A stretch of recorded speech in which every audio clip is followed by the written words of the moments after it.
Hey guys, welcome back, and today we're going to be talking about Gears 5, and more in particularly, its ending and how maybe it was not so great. Now that seems like a huge claim, but I do want to make one thing clear. Gears 5's gameplay and the campaign itself is really good.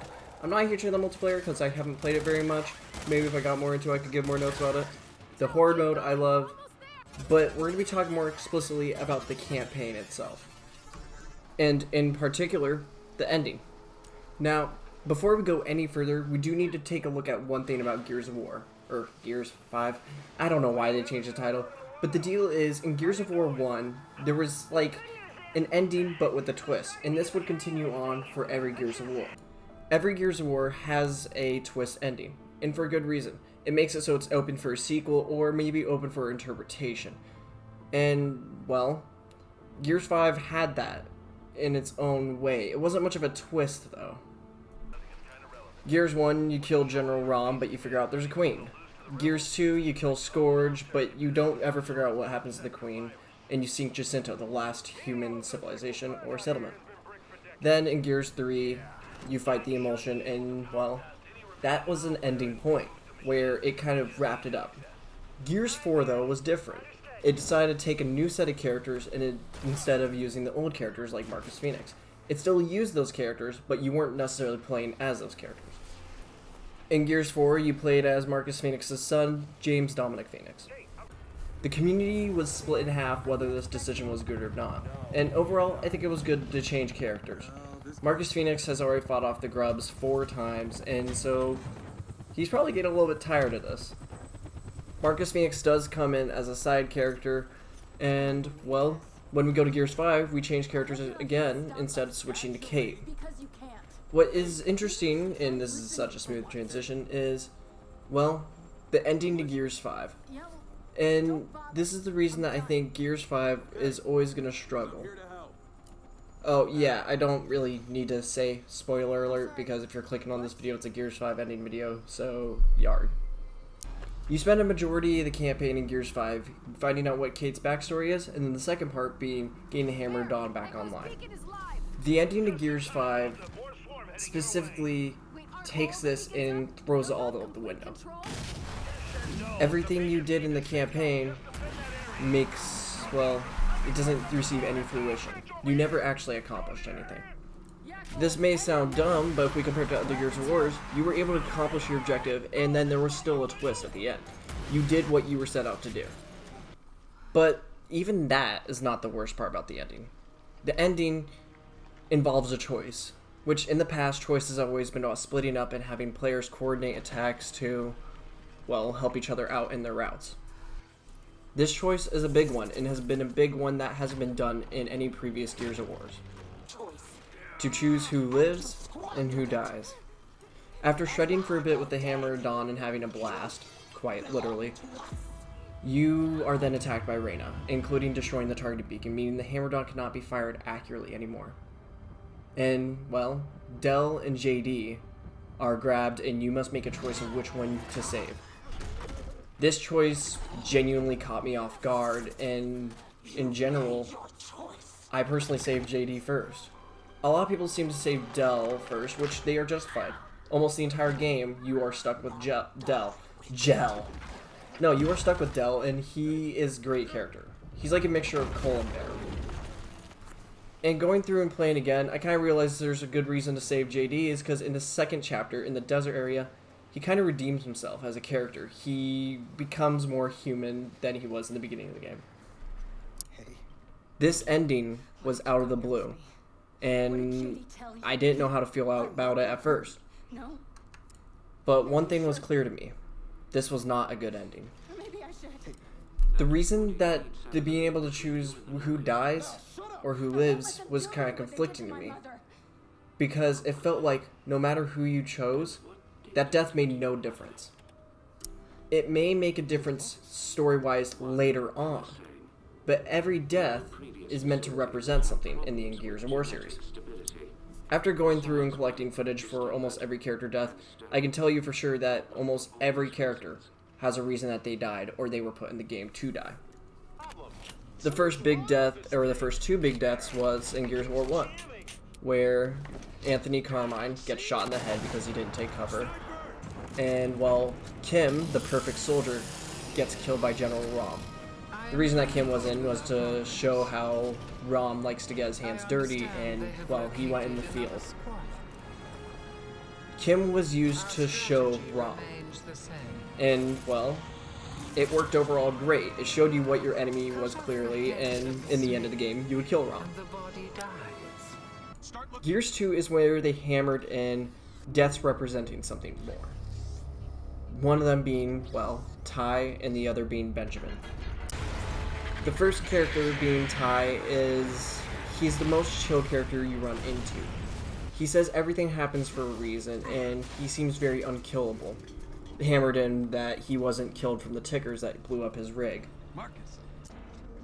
Then the next time we see Ty is as a POW, a prisoner of war. Opening the door and finding Ty, he has been broken and brutally tortured beyond comprehension, and, well, he seems lifeless. And the action he takes explains this. Cole, Baird, cover that door. Carmine, Dom, guard the rear.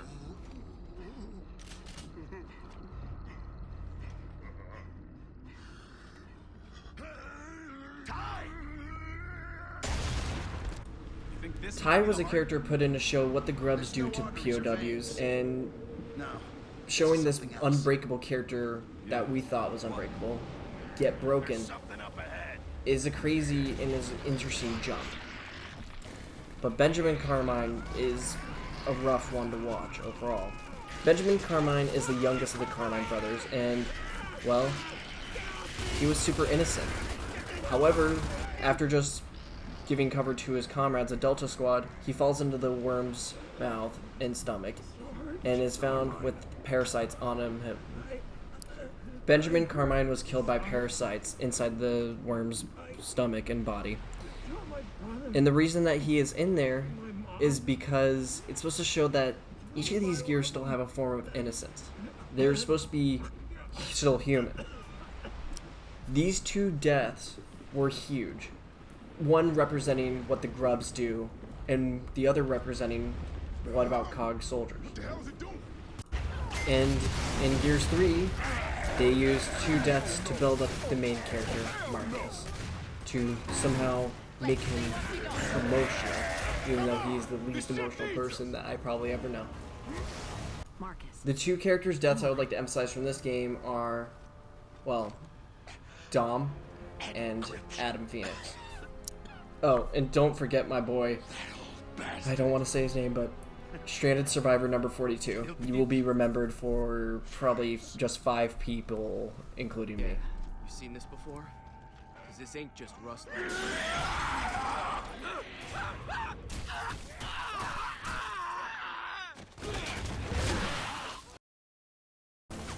All jokes aside, Dom and Adam, their deaths were supposed to hit Marcus. Dom sacrifices himself to save his whole team. And for Marcus, this was a huge development for him. Dom was always by Marcus for all these games. And, well, Dom was fragmented. Gears 2, I didn't want to point this out because it was a lot similar to Ty's situation. But Dom finally finds his wife Maria, and she is broken. Doesn't even recall that stuff. And Dom puts her out of her misery. Dom, seeing that he can save his entire team, he takes that chance, and unfortunately it costs him his life. This hurts Marcus in unbelievable way.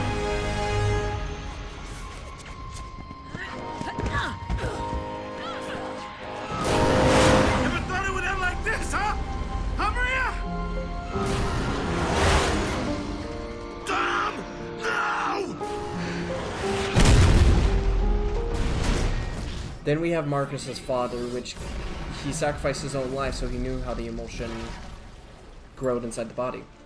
And, well, when activating his generator that would get rid of the emulsion, this included him. And this left Marcus even more fragmented. But then Marcus put an end to Queen Mira, and this was a very personal stab. And interestingly enough, I didn't realize this, but it's actually the same knife that Dom handed him earlier in the Emulsion Town. Moving on to Gears 4, this is the transition of characters, and the main death I can think of personally is, well, at the end where Reyna is found to be hived up and being turned into the new queen, and is actually turned into the new queen. Her death is supposed to represent something new beginning, a lot similar like to, well, Gears 1. Her death is supposed to represent that they were doing something in particular with her. Mainly that, well, the Grubs are trying to find a new queen. And this would later be revealed to be Mira's daughter, since Kate shows what the back of the necklace is, that being a locust emblem. So with each death in the series representing something, why am I so annoyed about the choice of death in Gears 5? It's because these deaths don't represent anything and feel out of place in that they were the wrong characters to be chose to be killed. If any character should have died this game, and as much as I hate to say it, it should have been Marcus Phoenix. Now, before you start pressing the dislike or commenting that Marcus Phoenix is your favorite waifu, it's important to note that now he's been in the series for 4 games. And I think the creators missed on a big shot that would have been incredibly positive, but saddening. And most likely, more emotional than the ending we got. When you make a new set of characters, you're basically not replacing the old ones, but each character is supposed to represent something of the old. JD is the new Marcus, and, well, Del is the new Baird, except a lot more kind. The way that the ending should have been is where Marcus somehow died, and I think I even know the way that Marcus should have died. Marcus should have sacrificed his life, but not to save his son like you would think, but in turn, save his son's best friend, Del. Now that may seem like a weird jump, where wouldn't it show more fatherly love to save the son? But I don't think so. The question that I ask is, what can the father give his son that he himself was not able to get or keep? That being, of course, his best friend Dom. If Marcus saved Del by sacrificing his own life, it would show this more metaphorical show of love to his son, because allowing his son to have something that he wasn't able to. It seems dark to end Marcus's story like that, but it would be such a form of compassion that I'm pretty surprised that they didn't go down that route originally. There is one thing I do want to point out that I do like about this game's ending. If you choose to save JD and Del dies, there's this love that's shown in a cutscene soon after. A cutscene between Marcus and his son. Marcus is able to help his son cope through his death of his best friend Del. I'm gonna let this cutscene play for it because it's an excellent, and I don't think I could put it into words as effectively as it does. Hey, where's Del?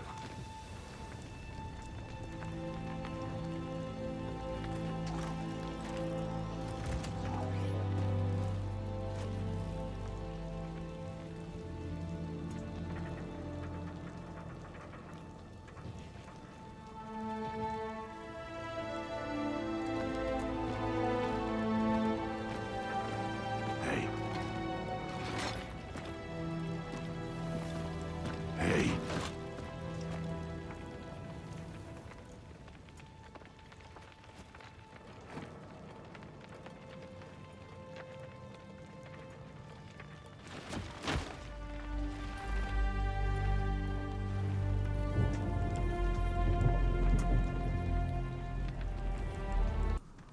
But as much as I like this cutscene, this should have never happened.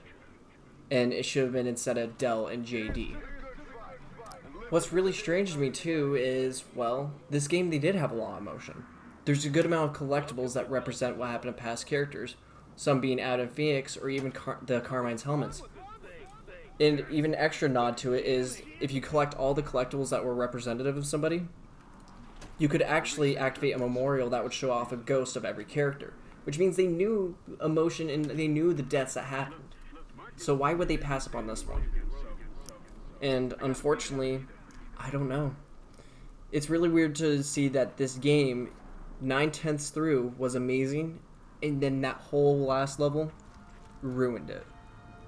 And I don't mind endings where people die.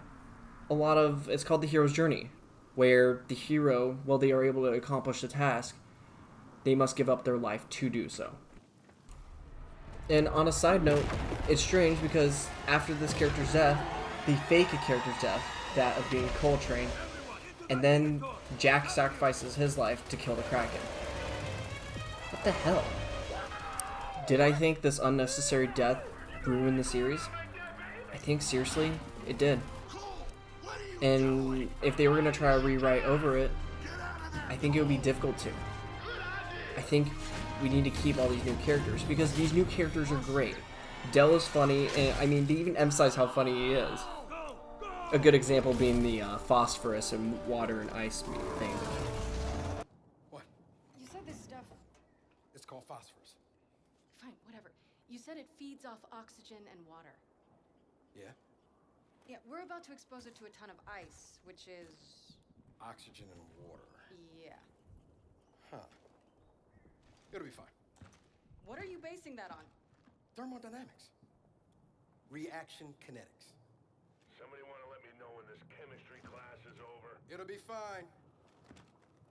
It'll be fine. Come on.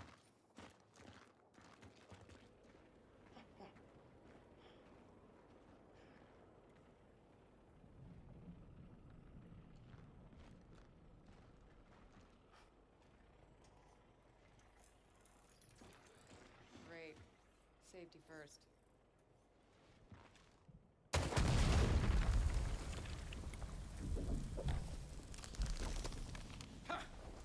Told you. All right, no. One last note that I do want to talk about that's really big is you're supposed to have one or two characters that represent the values of the old group. These characters would have been Cole, Jack, and Bear. These people are supposed to show lessons to the new characters, and in turn, the old characters' philosophies get passed on to the next one, and then this would repeat inevitably. So the point that Jack sacrifices himself in the end is a bit conflicting to me. He would be a perfect character to keep on getting passed down to teach best lessons. Well, that's overall how I thought of the ending. And did you guys like the ending that was in the game? And if you did, tell me why, and maybe I'll see a new reason behind it. Or did you guys like the idea of the ending I proposed, or do you guys even have another idea for an ending they showed done? And why do you think they did this ending? And another question is, which one did you choose to save first, JD or Dell? And give me your reason behind it.